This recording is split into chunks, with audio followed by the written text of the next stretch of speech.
Why don't chimpanzees speak?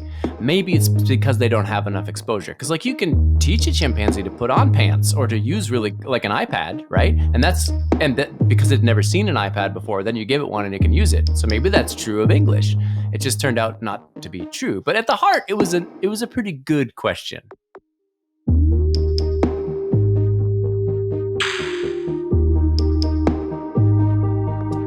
Well, it's a pleasure to talk. I love the book. I thought it was very interesting. I want to talk about your hobby farm, but I thought I'd start with something I saw it before and then I just saw it again. So it might be more popular than I thought it was. But one of the funniest things I ever heard was this is a park ranger at Yellowstone.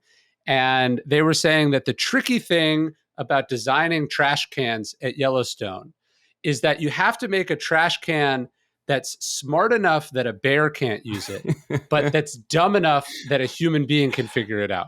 And that strikes me as essentially the exploration of this book, where animals are smart, humans are dumb, where humans are smart and animals are dumb. Yes, that's a beautiful anecdote. That's exactly it. And sometimes a bear could probably find its way in no problem because they have the kind of smarts that allow them to do that, whereas a human would overthink it and then just watch and then throw their stuff on the ground. Well, yeah, it's like if it's too easy, the bear can get in. If it's too hard, the human being will give up and just throw their trash on the ground, right? Yes. So it's the psychology of like, and then there's that thing in Men in Black, which you wish a philosopher had said it because we could quote it more often. But they say a person can be smart, but people are dumb. Yes, that's correct. I mean, that's it. Humans in the aggregate are the problem. One human can't do that much damage, but you put them in a group of 1,000 and forget it. They'll burn a forest to the ground. You know. Is that because 1,000 humans are dumb, or if you get to 1,000, you definitely get some really dumb humans? I just think you compound the dumbness, because especially when you make collective decisions through thinking too hard, rationality, you can arrive at some bonkers conclusions on how to behave. And that, I think, is the nature of the problem. That makes sense. And then I would also imagine the tricky thing with humans is that we have all these complicated interests and calculations we're making. So let's say you get to 1,000 humans in the forest. Maybe there's one of them for whom the forest is a great obstacle and they want to get rid of. And then there's another person who wants to be seen as, like, I remember there was a famous fire a couple of years ago in California where a person started it so then they could put it out and be seen as a hero, right? Like you start to get to a lot of complicated motivations and tortured decision-making when you get to that many people. Well, that's it, because we have some capacities that animals lack that allow that. So language, right? We can talk about all of our different goals, whereas animals can't, which allows us to put those goals into the heads of other people and collectively decide to do bonkers goals. But also, like you're saying, like maybe they have an intrinsic desire to want to be something or do something or accomplish something. They're putting themselves in the future and imagining themselves putting out a fire and saving the world. And animals don't have that ability to the same extent. So they can put their ego, their mind forward in time. And so that makes us a danger because we care about our future way more than animals do. Yeah, it's like we're a danger to ourselves and others because we're always up to something. That's it. And our schemes are long term. But I argue this in the book. We're also really terrible at feeling the consequences of long term schemes. Like our brains are still designed for making decisions in the here and now, just like animals. But we can, like, you can decide, like, 10 years from now, like, I'm going to build this house on a hill. And you didn't realize, of course, that what you were doing was eroding the hillside and causing a flood to happen in the town and everyone dies. And so you don't think about those things because you're not designed to really feel the consequences of building a house in a dumb way that kills people. That makes sense. Yeah, I think about this as I have two pet donkeys, and when I first got them, I remember I would go out and the donkeys would they can stand still and do nothing for a very long period of time. And I remember at first thinking that this was a sign that they were very stupid. And then I sort of realized, like, maybe actually he's smarter than me. Like, the reason I can't sit still is I make up a million reasons why I have to be doing things, right? And, the sort of peace and equanimity and presentness that the donkey is able to operate under may actually be vastly superior in intelligence and discipline than my busyness. Yeah, and I mean that's why I chose Nietzsche for this book to couch it, because that's exactly what he talks about. And if I'm not wrong, I think the Stoics said something as well, which is animals live in the moment and they're Yeah, not as concerned with all these other things. Therefore, in that moment, they are happier. So in the book, I say like that's not necessarily true with what we know from animal cognition. They do have a bit of future planning, but for the sure. most part, yes, that is the literal. Like we can think about our own deaths and plan for it, and like does that make us happier? I don't know. In the book, I do this advanced calculation. I'm like, kind of not. Like, like thinking about your death, planning for it, planning for these, projects, these legacy projects for after you die. Like, I want to write a book and be remembered forever. That guides our actions, which is great. But man, do we lose a lot of sleep over it. Yeah, it's like if you were designing a curse, that would be a pretty good one. Like you're going to have all these incredible skills, you're going to be blessed with all these things, you're going to be the apex predator, blah blah blah blah blah, but you will never know a moment of peace because your mind is your greatest enemy. Is That's like you couldn't do much better than that. yeah, that's like the curse of Cassandra. Like that, we Yeah. we see what's coming down the pipe, and yes, it allows us to do great stuff. Like we can invent wonderful things, medicine and building and mechanized farming. But yeah, on balance, I think is the thing. On balance, I think we may be more miserable because of exactly that. So you have chickens on your farm? I do. I have a bunch of chickens, and Chickens are weird. They're like little dinosaurs if you really think too much about it. I remember, yeah, when I was going to do my PhD, I could choose between studying chickens or dolphins, and I'm like, dolphins, obviously, they're way cooler. But now I spend 100% of my time thinking about my chickens. Like they're fascinating animals, and I'm like, oh, these are way cooler than dolphins to some extent, because I could just like how it is, like chicken television. You just sit there and watch them, trying to figure out Yeah. what they're thinking. I love it. Mine are always trying to get into my house. They know that it's cooler inside the house. And so they kind of wait by the door. And if my kids leave the door open, they will sneak inside. That's crafty. I mean, who wouldn't want to be in your house? There's probably snacks all over the floor if you have kids. True. Yes. That's also where the dog is. So it's not the smartest move. No, no. But I mean, I knew about chickens academically because I read about them. But now that I'm watching their behavior, I see that there is a lot more going on in their little minds than I thought, and I wrote about how smart they were. So I love watching animals and just asking the question, why is the animal doing this right now? Yeah. Is That's the whole field, and it's so amazing to dig into their minds by asking that question. Back in the ancient world, philosophy wasn't abstract, it wasn't theoretical, it was designed to help you live the best life. In Stoicism 101, we have a 2-week course that will introduce you into philosophy that will make you a better person. There's interviews with me, daily lessons that will challenge you to be better, give you new ways of thinking, tackling the problems of life, becoming your best self. As Marcus Aurelius says, you could be good today, but instead you choose tomorrow. Epictetus says, how much longer are you going to wait to demand the best for yourself? Check out our new course, Stoicism 101 at dailystoic.com/101. So when you watch your chickens, what are you seeing that maybe I'm not seeing?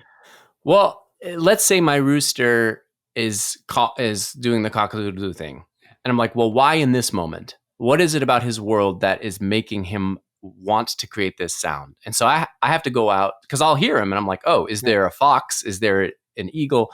And I have to ask the question why. And most of the time, it's because his hens are somewhere that he can't see, and he wants them to come back. But trying to figure out why he's making that sound gives you insight into what he's thinking about. Like, what is his desires? What does he want? He wants his hens to be close to him. He wants them to be safe. That's why he's creating the sound. So just every little behavior, every little sound that they make is a mystery to be solved. Yeah, that makes sense. Yeah, it's like every time I find the chickens are doing something weird, like it's like, why are there no eggs in the coop? Or like, why are they spending so much time over here? It's almost always like, because there's a snake in the coop and it's been stealing the eggs, and they've decided they couldn't be like, hey, sir, can you come take care of this? They're just like, well, we moved to the garage. We lay eggs in the garage now until you find them, get rid of the snake, and lock us in the coop for a couple weeks. This is the new normal. Exactly. And they do have those thoughts. Like my chickens like to roost in different sections, and they'll roost on one branch over the other. And I'm like, well, why? And so then I'll start changing things. Like, what if I move it 5 inches this way? Or what if I close the window? Or is it too Yeah. drafty? Like they have ideas, and you just got to figure out why are they doing that? Because they're Yeah. not as, you just quickly glance at them and they look like little insane dinosaurs running around doing nonsense things. But every action is for a reason in that chicken's mind. It is remarkable too. Like one of the things I remember, we got chickens. This is when before we lived on our ranch, we lived in East Austin, and I remember I met my neighbor because I had to go over to their house and say, "Hi, I'm your neighbor. We've never met. I'm going to get a ladder and climb on your roof to retrieve a dead chicken."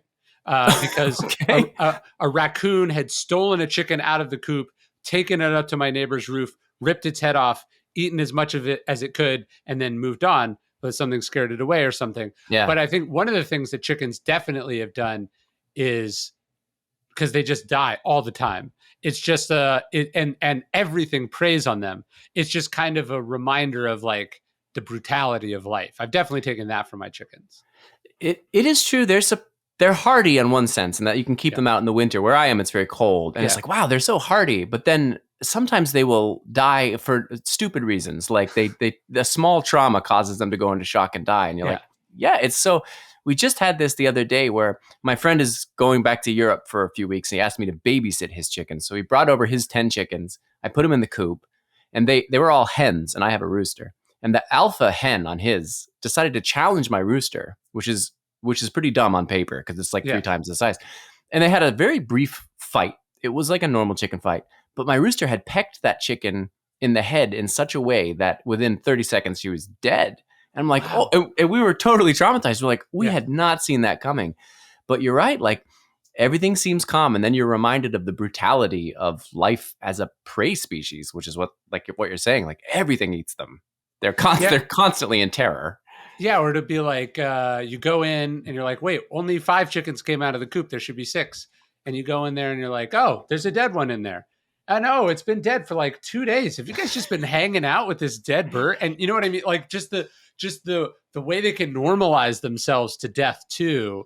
Well, yeah, it's true. I read about that in the book too, because I'm always fascinated by what animals understand about death. Because like you and I understand that we will one day die, Mhm. animals do not, because that requires some skills that they probably lack. But there's a philosopher, Susanna Monceau, who I write about in the book, who argues actually the most basic concept of death, the minimal concept of death, is something that almost all animals have. So as soon as one chicken sees another dead chicken, it will sort of make a distinction between a normal chicken should be up running around doing things. This thing over here on the ground isn't. And they will suddenly have a new category for death in their minds. They might not know that they're going to die, but at least they know what death kind of is. Yeah.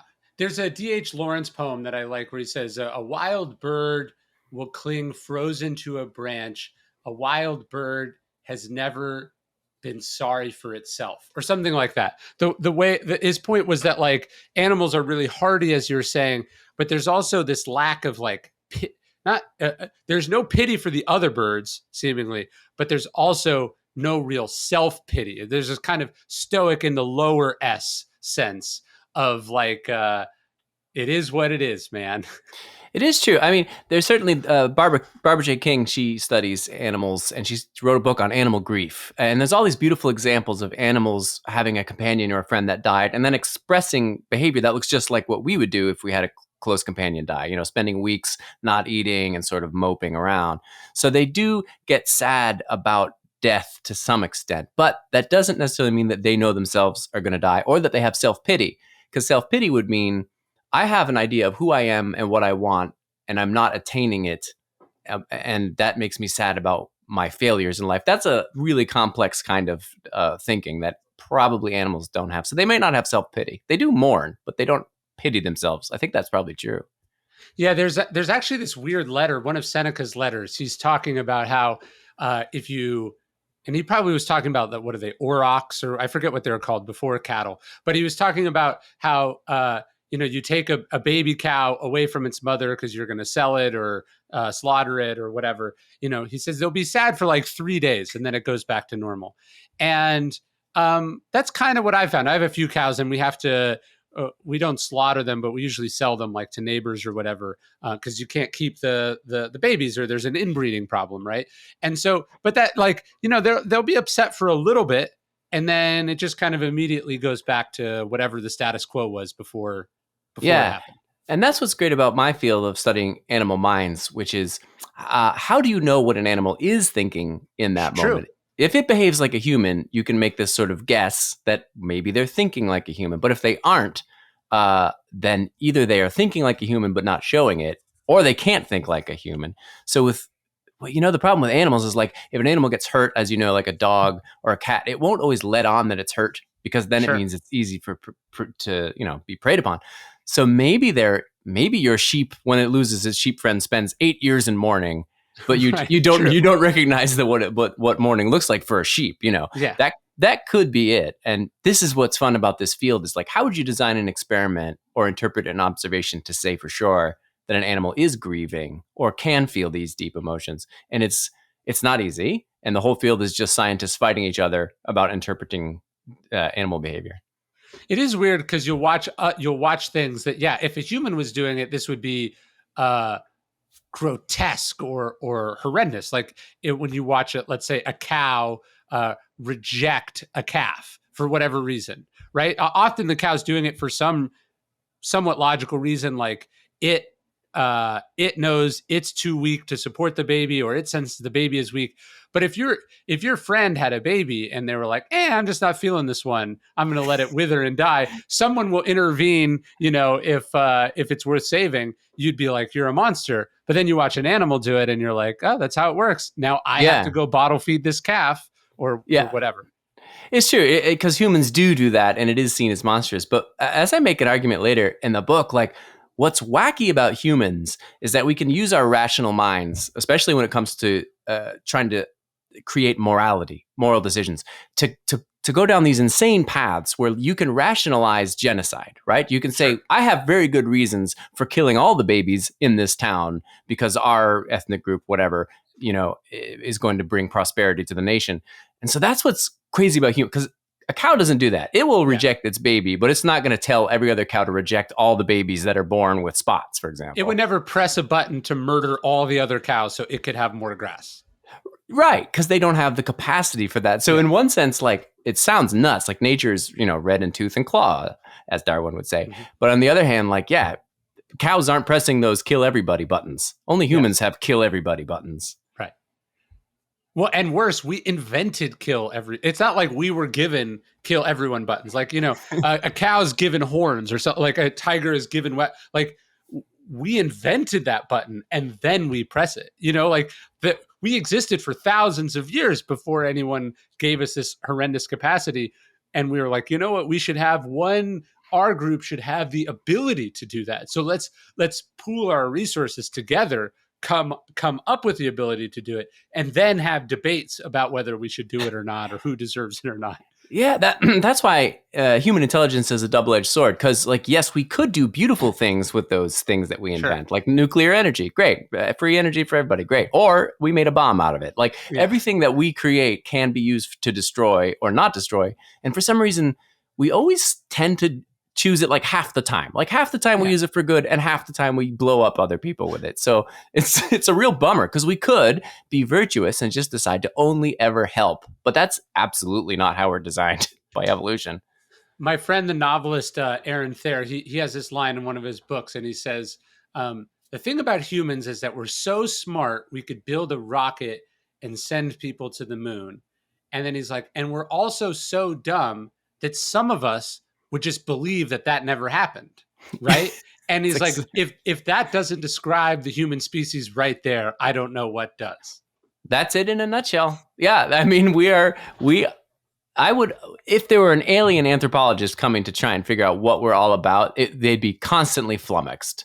Like, look at these amazing things. They've discovered the nature of the universe and, gravity and all this stuff.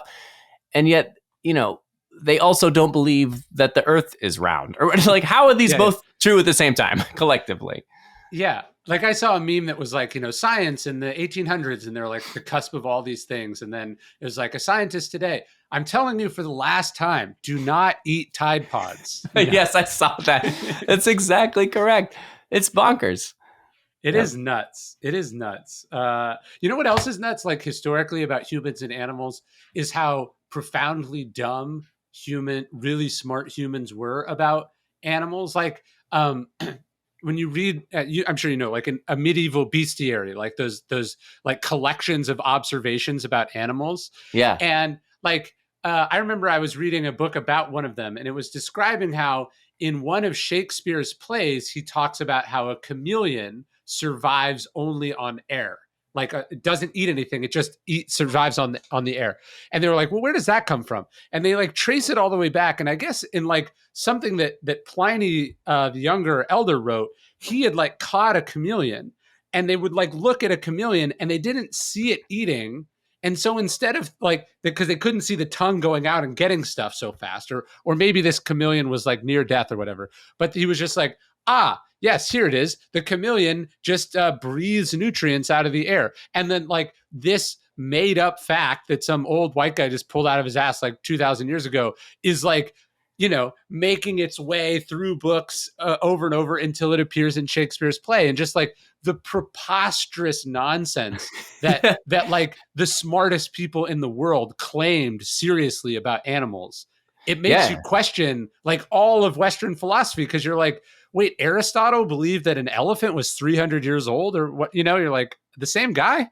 Yeah, well, that's what's fascinating. That's what's great about the scientific method and this sort of modern approach to naturalism, which it used to be like if Pliny the Elder said something and it was passed down, he had never seen an alligator or a chameleon Yeah, or no, he right. just described it to somebody and they wrote it Yes. down, and then because it came from him, everyone accepts it on authority. And then that happens so often in these bestiaries. Like no one had seen a camel who was drawing the Yes. camel, and then you get this picture of a camel and it looks absolutely ludicrous. That's because no one had seen it. They just heard it from a guy who heard it from a guy who heard it from a guy going back 2,000 years.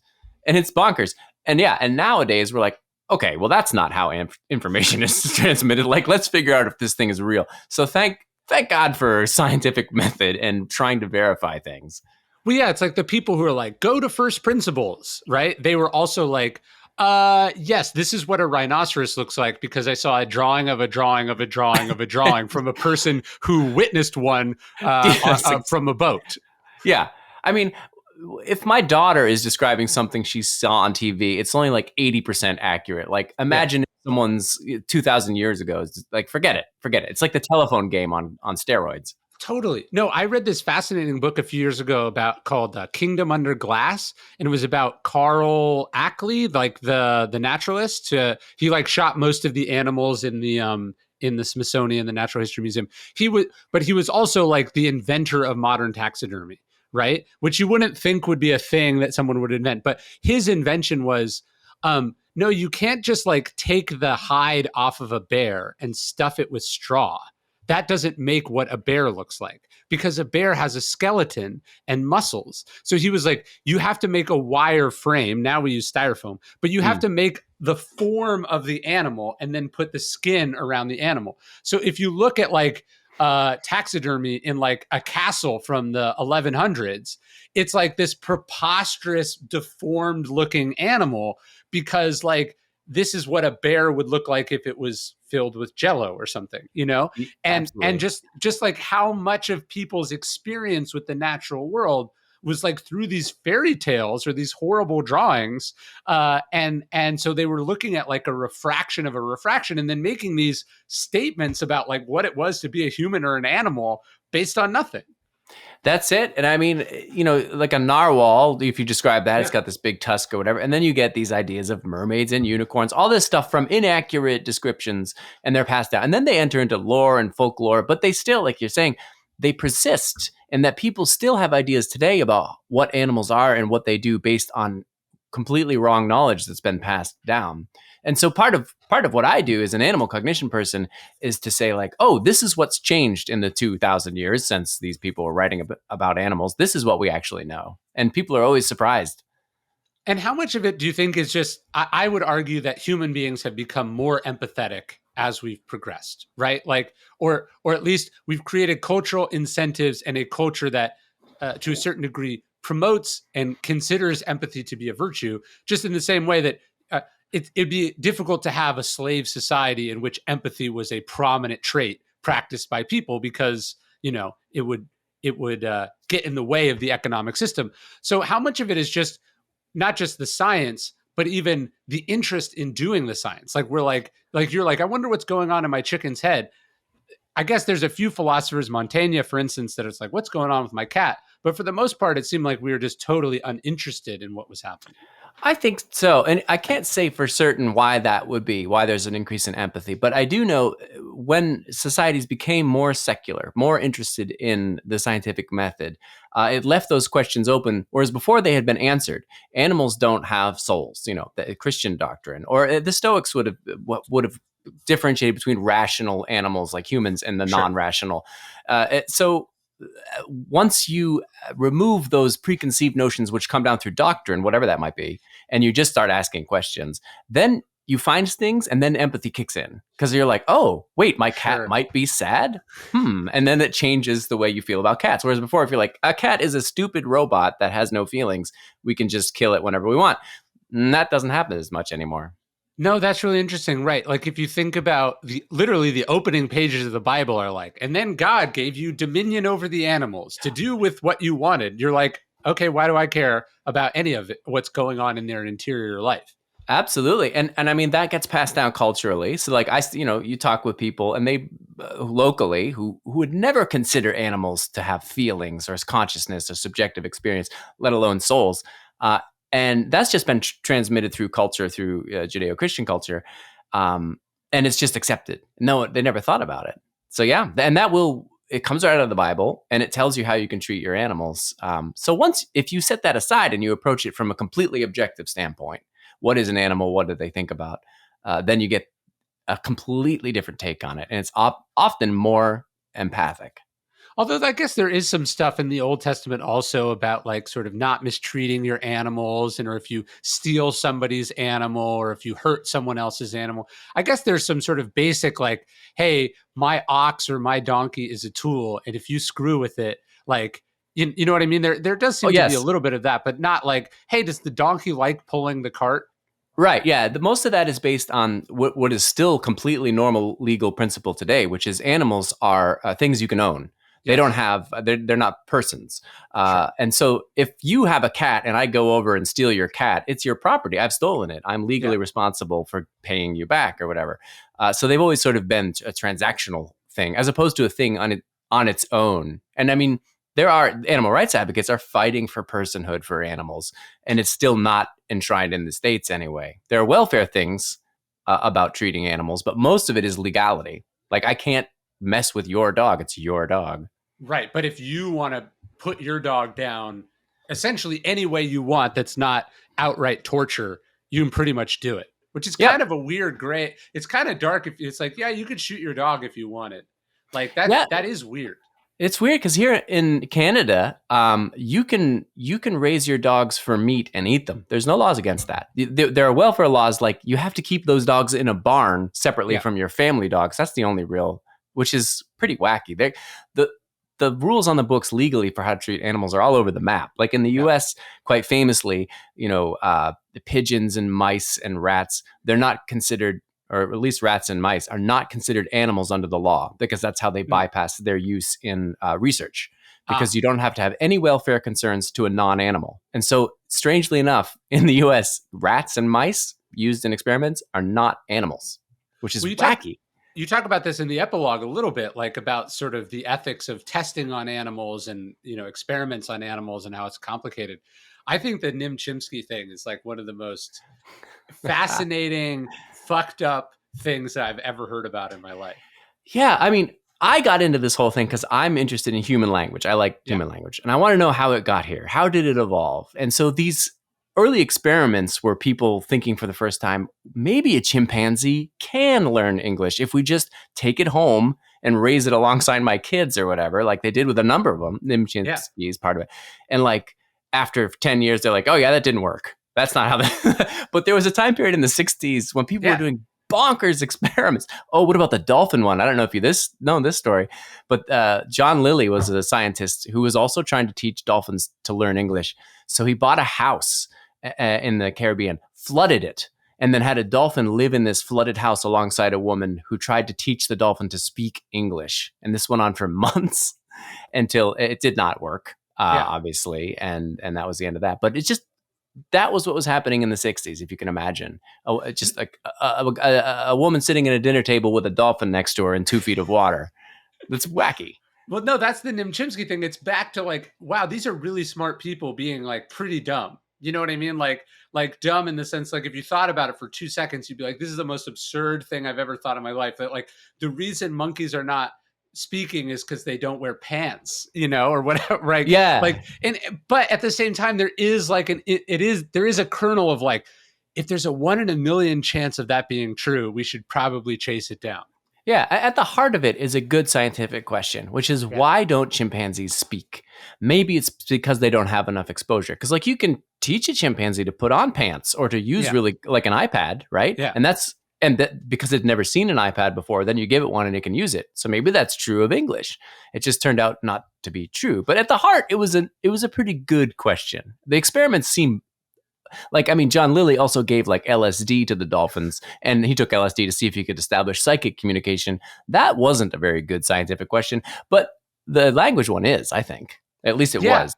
No. And then I was actually just listening to an interview about someone who was talking about, whether a chatbot is sentient or not. Yeah. And they were talking about how human beings are, how the bots are almost certainly not sentient, but the bots are really good at tricking humans into thinking they're sentient. Especially, they were saying, like if it's a sex chat bot, like men are like particularly susceptible to it, right? And like what's interesting about the Nimchinsky thing was like not like how smart the chimp turned out to be, but like how profoundly susceptible the humans were into tricking themselves into thinking that the chip was like, an outsider was like, this chimp knows like 2 sentences, this isn't working. But the people were convinced because cognitive dissonance, because of their emotional connection to it, because they wanted it to work. You know, the humans tricked themselves into thinking that it was working.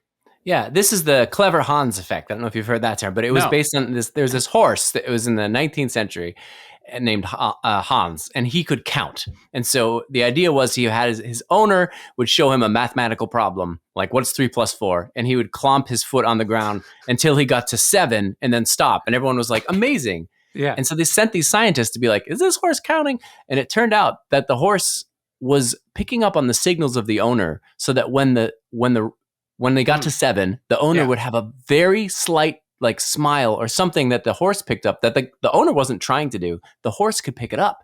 And so the horse was just reading these in, facial expressions, but everyone wanted to believe that the horse could do math. And so interesting in the science of animal cognition, that's what we want to make sure we're avoiding is fooling ourselves, because we want the dolphin to speak.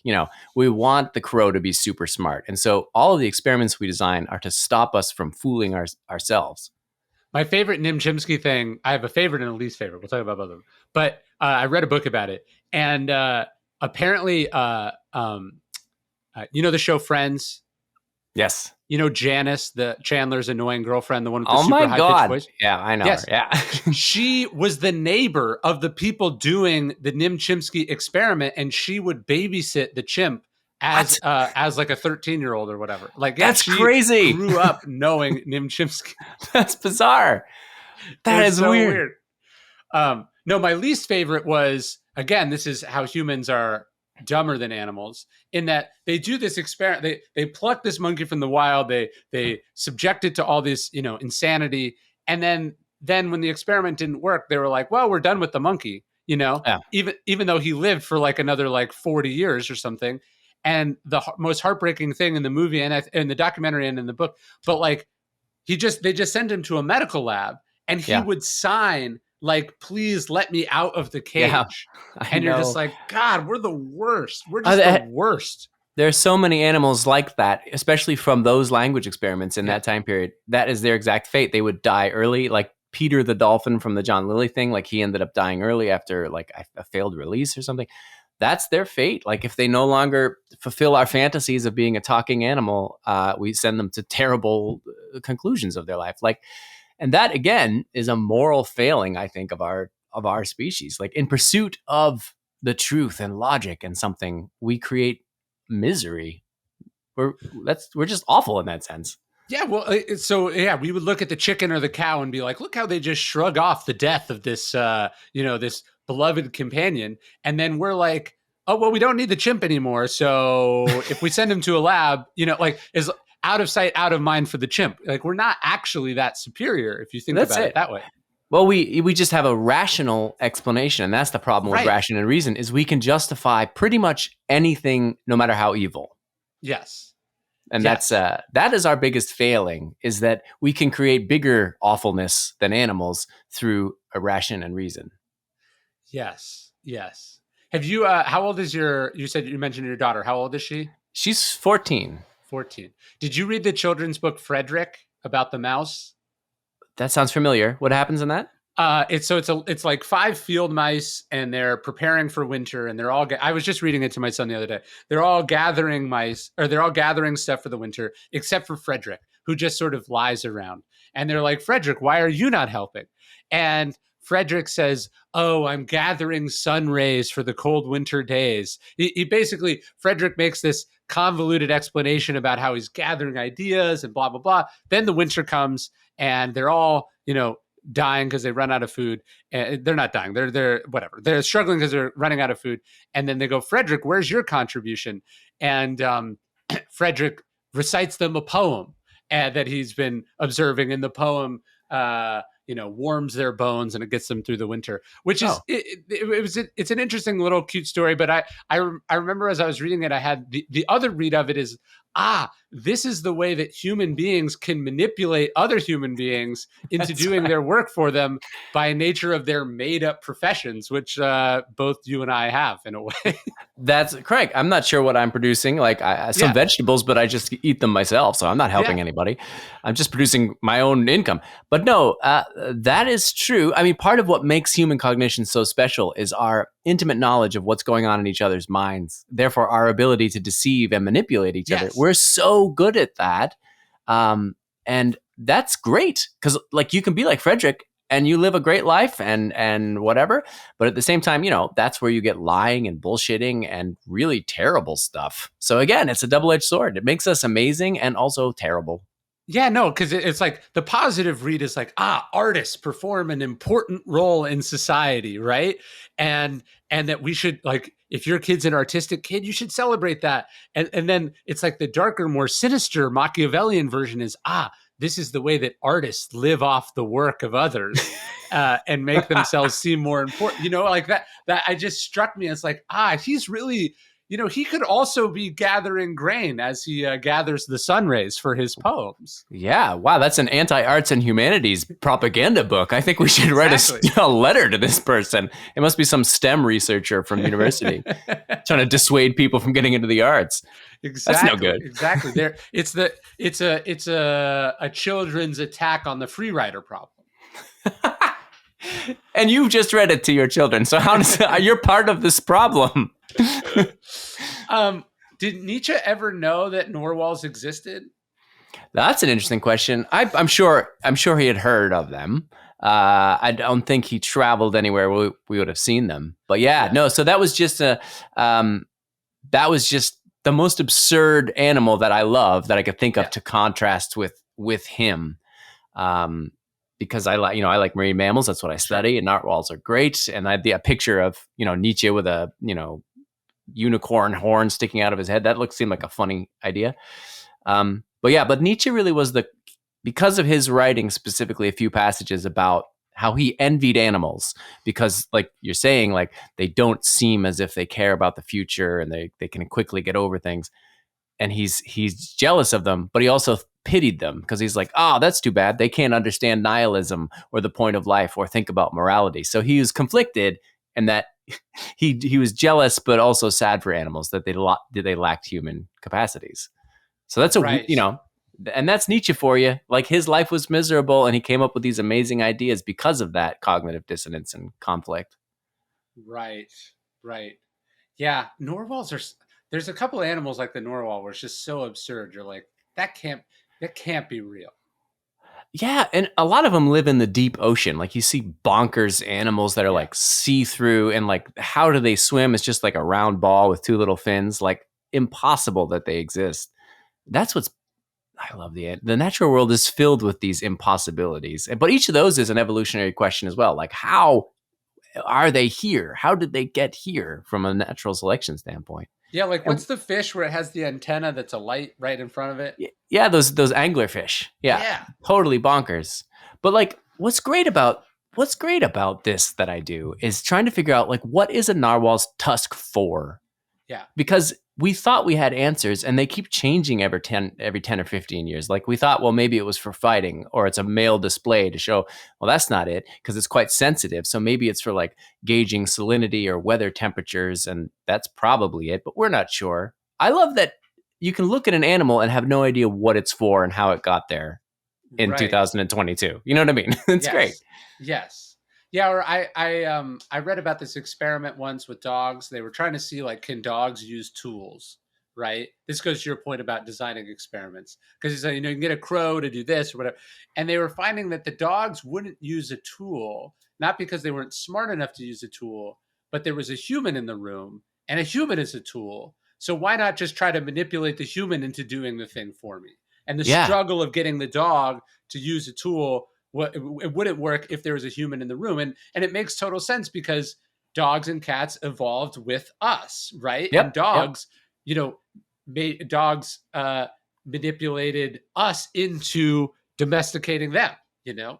Yeah, and there are so many examples of bad science questions that lead to the wrong conclusion when it comes to animal intelligence studies. Yeah, Like elephants, for example, when you try and test to see whether they can use tools and you give them like a stick to hold to try and reach something, like they won't grab it up with their the end of their trunk because it will block their nasal passage. So like knowing what an elephant's trunk is for, it means you mm, have to design a different experiment. Or sure, like the mirror self-recognition test. That's one where you look in the mirror and you realize that it's not another animal, but yeah, it's you. That's yeah, like a test of self-awareness. But gorillas were always terrible at this. Like they couldn't pass. And it turns out that gorillas, like humans, are super sensitive to eye contact. So much so that they don't like to look other gorillas in the eye. And so if they see a mirror image of another gorilla, they'll look away because they don't want to yeah. start a fight. And so they hate mirrors for a completely different reason than we thought. And the experiment was wrong, but the intelligence that we're looking for was there. No, that's really interesting because I just saw a viral video of this bear walking through the woods and it chances upon a mirror and it I just saw that. it goes crazy and it destroys the mirror. And Yes. yeah, like if perhaps a calmer, more primed bear to look at the mirror could have a different reaction than whatever the state that that bear was in at that moment. If you saw that, you'd be like, a bear is too dumb to look in a mirror. And maybe it's like, no, it's just its fighting reflexes are so primed that it Yeah. could never get a chance to look at itself in the mirror because it wouldn't ever look for long enough without reacting. Exactly. Or like dogs, right? They're not so good at that test. But if you give dogs a test of self recognition using the smell of their own urine, because that's how dogs tell who other dogs Mm, are, they're good at that. They know who they are, they can smell their own urine. So it's just you got to use the right test for the right species. interesting. Yeah, I heard another thing about dogs too, where it was like they were trying to test like how good was a dog's sense of smell, and then it turned out that like it was too good for the machine to actually like it was much better than the machine was capable of recognizing. So Huh. like there's this whole other like it's not just like, hey, what can we find out, but it's like what is even possible for us to comprehend or quantify because we Yeah. may be so inferior to them that we don't even know what we don't know. Exactly. It's like bats and echolocation. Before we knew that they echolocated, we didn't think to ask if they could because who would have thought that they can make mouth sounds that we can't hear that bounce Sure. off of object? Like Right. you don't know what you don't know, and that's what's fascinating. Yes. Yes.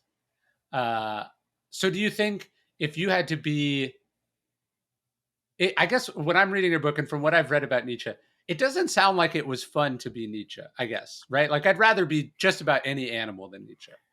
Yeah, he was fundamentally miserable, and there may have been some medical reasons for it. But certainly, as I say in the book, like it was compounded by his fixation on these philosophical issues, problems of nihilism and what morality is, and so it made him surely more miserable and might have contributed to his ultimate sort of nervous mental breakdown, which incapacitated him. So yeah, if he didn't think about those things, he might have been a happier person. Why do Simple you as that. think? Why do you think him seeing that man beating the horse was the final straw? Is it random, or is there something more to that? I like to think, assuming it's actually true, it's probably Sure. apocryphal, but assuming it's true, I think there was something about his relationship to animals and his compassion for them and their way of thinking, which made it extra hard for him to witness that moment. Someone being just cruel, creating misery for a horse. It just, the story is he went up and threw his arms around the horse and tried to comfort the horse and then collapsed. So I think there's something about his relationship to animals and the animal mind which That made is him something. fragile. That is something I feel like we haven't really explored that much as a society. Like just until very recently, just animals were everywhere, right? I saw some statistic about like I'm forgetting the numbers, but how many horses there were like in New York City the year before the car was invented, and then by like 10 years after the car invented, like it's like 40 million horses disappeared in the country. So, you know what I mean? Yeah. Like just like how if you think about how like people today, you see rude drivers, you see during COVID, people who won't wear masks, like if you see how people have reacted, just generally the cruelty or indifference or stupidity of people. And then you go, now I'm going to design a world to you in which the vast majority of people are dependent on animals, like just the fucked upness that you would Yeah. have seen on a regular basis. Like it must have been surreal to just walk through the streets of New York City in 1890. Yeah. What's interesting is humans exist because of our relationship with animals like Sure. dogs. Obviously, the ones that we hunted and ate, but also dogs and humans evolved. Yeah. They're the reason we're here. And if you look at indigenous knowledge, for example, where I live in Nova Scotia, people living with animals as part of their lives, and they have to sort of be caretakers for the animals because they're their food source and all Sure. these other things. And so there's this constant interweaving of humanity and animals for good. Right. But like you're saying now in modernity, like you can live in the city and there's no relationship to animals, which is not a very human way to exist in that sense. Like we Mm. did not evolve to be that far removed from animals. We and if you think about your children, they probably grew up looking at cartoons, reading books that were about animals. Children are Sure. drawn to animals like all humans. So a life without animals is an impoverished human life, in my opinion. Yeah, I'm just saying. Also, though, I bet the sort of modern period where we were still very involved in with animals probably showed us like the scene of walking down the street and seeing a man beating a horse for no reason. That would have been appallingly common, I imagine. Do you know Well, what that I is mean? Like you would well, have that's seen true. like dead horses in the street and dead like I'll give you an example where I live. And maybe Canada's different, but like the big problem I have where I live is that people don't take care of their dogs. People like Mm. dump dogs or they let their dogs run wild. And there's literally just packs of wild dogs. Right. And there's probably, I can't drive for more than 30 minutes in the area I live and not see a dead dog by the side of the road.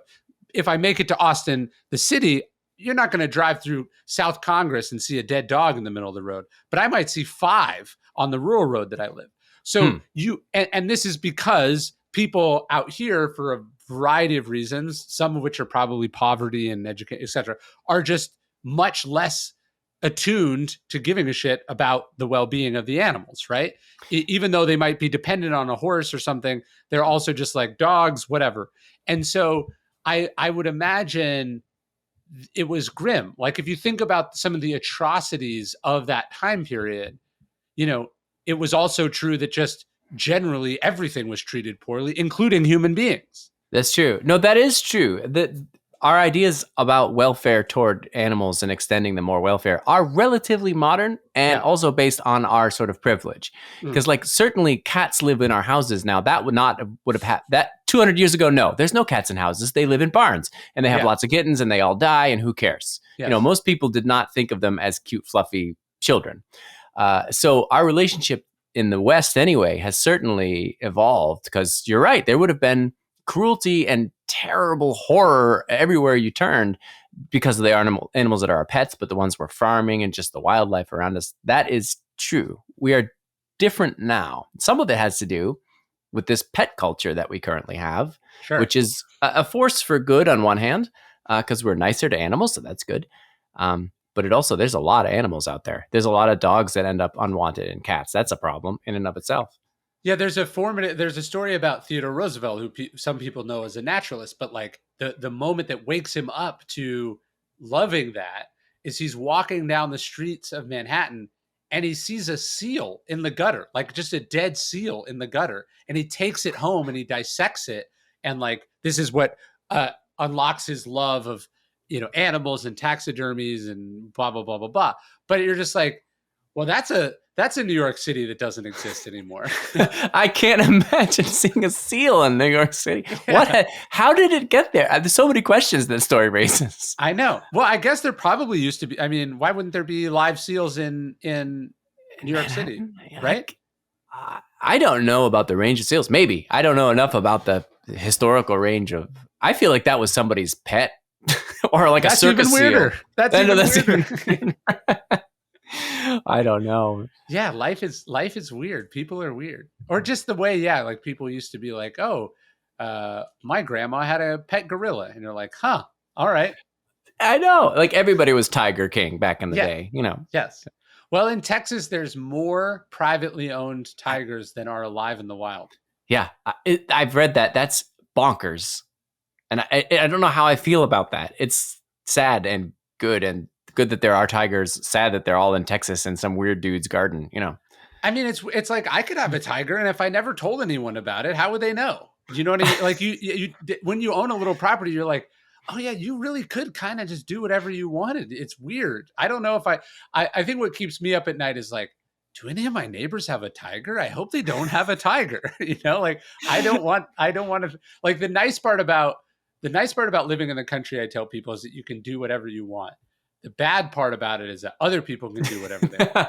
That's true. You might look over at your neighbor's house one day and see that one of your cows is beheaded on the roof. Yeah. And then there may be a tiger somewhere involved. Yeah. It's not a raccoon. Yeah. Yeah. No, like, and like what qualifies as a zoo out here is not what you like to see either. Yeah. Yeah.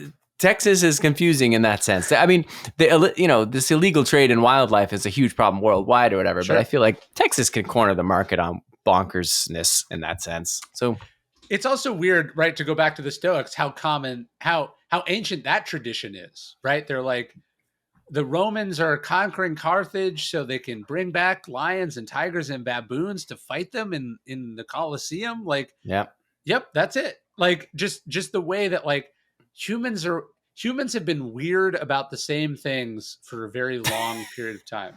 That's true. I mean, all through like England, there'd be tiger kings who would like, yeah, let's have some tigers and elephants in our little back garden zoo. Like, you're right. Yeah. Humans have been weird about stuff. They like exoticness. That's a thing that people like. And it's, it's a display of wealth or power to have a weird tiger in your back garden.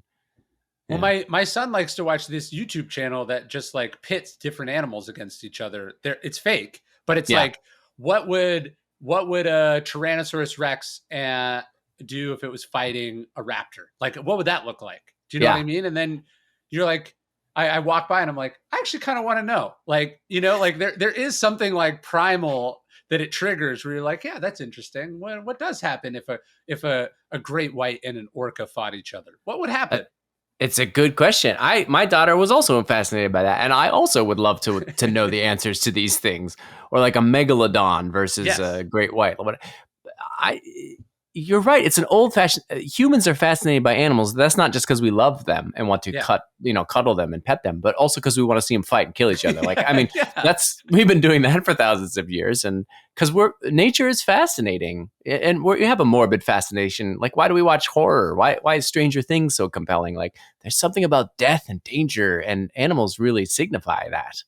Well, to bring this back to the Stoics, one of the interesting observations that Gregory Hayes makes about Marcus Aurelius in his translation of Marcus Aurelius is that Marcus was notorious for not liking the gladiatorial games. Hmm. And he would be seen like writing or studying philosophy, like the emperor had to go, but he would be seen like studying philosophy while the games were happening. Right. And then like sort of everyone thought this was funny. This is like sort of who he was. But Gregory Hayes points out that Marcus does kind of talk. He talks about how the games are. He talks negatively about gladiatorial combat, about man fighting animals, but he's only talking about it as from the perspective of it like being low class bad entertainment. Nowhere does he question whether it's morally right or wrong or what it's like to be the animal. Just like he can use the metaphor of slavery, but never question whether a human should own another human. Right. I love the idea of Marcus sitting like at a NFL football game with just Yeah. like a book. He's that Yes. guy. He's like, Yes. oh, this is pedestrian. I don't want to watch this stupidity. Exactly. But not, hey, this game is an abomination because people are getting, CTE and we shouldn't participate in it. Yeah, because that is the case with the Stoics, right? Like they did believe that animals being non-rational, they didn't fit the same category as humans. Sure. So we didn't have to worry too much about that sort of stuff. And that's totally common of pretty much any philosophy going back until around 1960. I think that's when things changed. Right. Right. It's like Nietzsche would throw himself to stop that individual horse from being beaten, but doesn't have any larger conception of morality probably when it comes to animals. It's true. I combed through the literature to see what his opinions were about whether or not animals had moral standing, and he just doesn't. It doesn't really enter. Like he doesn't care. He's like the Stoics. It's just not really a conversation. It just never conceives of it as a thing. Yeah, absolutely. Yeah. Yeah. No, it's I guess that's a huge advancement that maybe we don't give ourselves enough credit for. I think so. I understand why you would have thought that, but I think it's wonderful that we live in the current time period when we know so many facts about animal minds. There's a lot of speculation, but there's things we know for certain. And that has to change our relationship to them for the better. It means less suffering in the world, and that's a good thing. So I think I agree. We're progressing as a species. Or to go back to the Frederick thing, it's kind of remarkable that we would have professors all over the world at all these different universities just doing these absurd experiments about animals. Like the Nim Chimpsky thing, like that was at Columbia, like taxpayer money, a lot of money went to be like, yeah, we should definitely find out if chimpanzees can speak sign language. Like that is a remark. Like our society is so successful and yet also absurd that we can be like, we need to put some resources towards that. You know what's fascinating about John Lilly was he was funded by the government specifically because people, that's when SETI, like the search for extraterrestrial intelligence, was set up because they were worried that we were going to be visited by aliens. So they dumped money on this guy because they're like, if he can talk to dolphins, he can teach us how to talk to the aliens when they show up. Sure. So millions of dollars pumped from the government, from the US government into his experiments until they realized it was bonkers and then pulled it away. So and that's a weird reason to do something. You think, right? But there you go. That's humans. Yeah, we can go like our superpower is our ability to go down very weird rabbit holes. That's it in a nutshell. If you just put that on a Post-it note, then you don't need to like read or buy my book because that's it in a nutshell. Like that's it. I thought the book was fascinating and I thought it was super, super interesting. Yeah, well, thanks. I'm super glad you liked it. And I thought, well, why would Ryan Holiday like this book? And then I started reading all your stuff, and I'm like, oh, actually, that makes complete and total sense why this would be interesting to him. I like weird stories about animals. My dog is named Hanno because Pope Leo X, the Medici Pope, was given an elephant named Hanno that lived behind the Vatican, and there's a great book about it called The Pope's Elephant. But he like loved this animal, and anyway, and it was a white elephant, if I'm remembering correctly. But all this absurd stuff about elephants, and then like Raphael painted a big painting of it that was lost. And anyways, the elephant dies, this is again humans being stupid. The elephant gets sick, and the Pope's doctor or veterinarian prescribes it to be given a gold enema. So they just shoved gold up the butt of the elephant, which promptly killed it, as you can imagine. And then, but the weirdest part is, so the Pope buries the elephant, and then they promptly forget about it because this is like not what a pope should be doing, and they sort of expunge it from the records that like the Pope, who's supposed to be this Catholic charity kind of thing, is like spending all his money on this Pope or this elephant. Anyways, like 50 years ago, they were doing some excavations at the Vatican, and they found the elephant, and they were like, "Did we just discover a dinosaur?" Like they didn't know what it was. It wasn't conceivable to them immediately that it was an elephant, because why would there be an elephant be buried behind the Pope's apartment? So I love stories like that. They found like a clump of gold in the shape of an elephant's colon or something. Yeah. Like, what was the reasoning behind a gold enema? Did they explain? I mean, probably the same reasoning that like, oh, you're sick and weak. Let's cut a hole in your arm and just bleed you out and see if that helps. Oh, my Lord. I love it. Humans are crazy. I love us. Insane. Right? A narwhal would never do that. There's a lot of things a narwhal can't do, but it would never give an elephant a gold enema. Exactly. That's correct. That's bonkers.